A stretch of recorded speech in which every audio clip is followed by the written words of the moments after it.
Good morning friends, my name is Deepak Sharma and today we discuss about the centrifugal compressor components and its description. So let's start.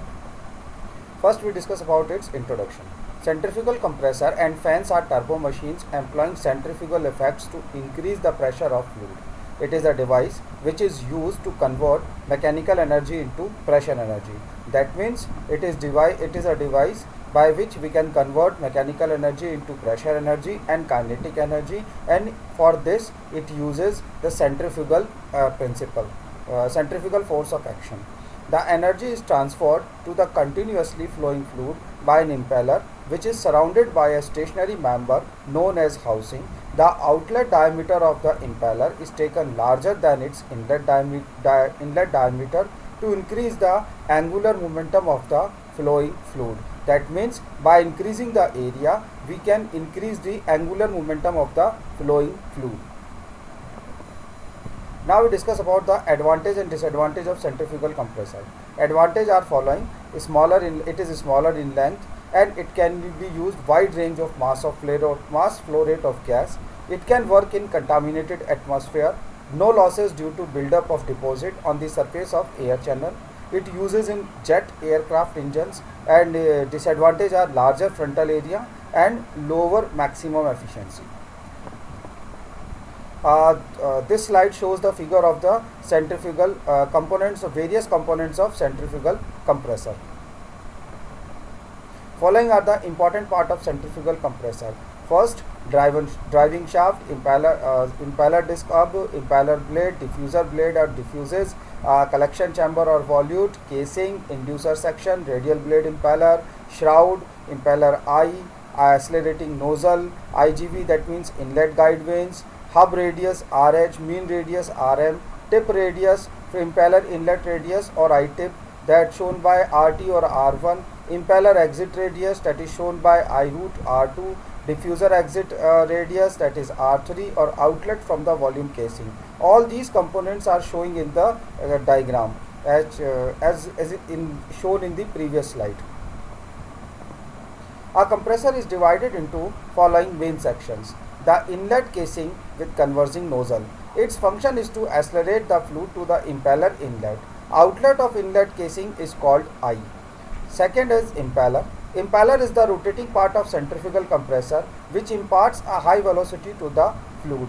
The energy takes place by an impeller which results rising the kinetic energy and static pressure of the fluid. The impeller may be either single or double-sided type. An impeller has vanes, hub, inducer and shroud. Third is diffuser. Its function is to transfer the high kinetic energy of the fluid into static pressure at the impeller. There are mainly two types of diffusers such as vaneless diffuser. In vaneless diffuser, the fluid is diffused in vaneless space around the periphery of the impeller before it leaves the stage through the volute. Second is vaned diffuser. To obtain the high pressure ratio, the diffuser process has to achieve across relatively short radius distance, which is achieved by vaned diffuser surrounding the periphery of the impeller. Fourth is outlet casing, which comprises a fluid collector known as a volute or scroll. It consists of an accelerating nozzle with or without inlet guide vanes. Now we discuss about the various losses in centrifugal compressor. Following are the main losses in centrifugal compressor. First is frictional losses.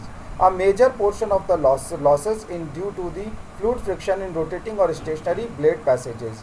The flow in the impeller or diffuser decelerate naturally.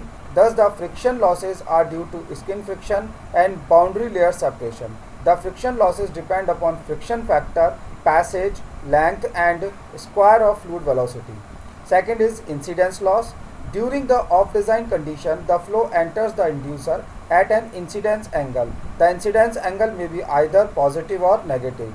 The direction of relative velocity of fluid at inlet does not match with the inlet blade angle, so the fluid cannot enter the blade passage smoothly along the surface of blade by gliding. Therefore, due to this effect, there is some energy loss occur, which is known as incidence loss or shock losses. Third is clearance or leakage losses. There must be a certain minimum clearance is mandatory between the casing and the impeller shaft.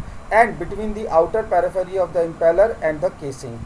The clearance losses depends upon the impeller diameter and the static pressure at the impeller tip. The leakage of the gas through the shaft clearance is minimized by employing glands.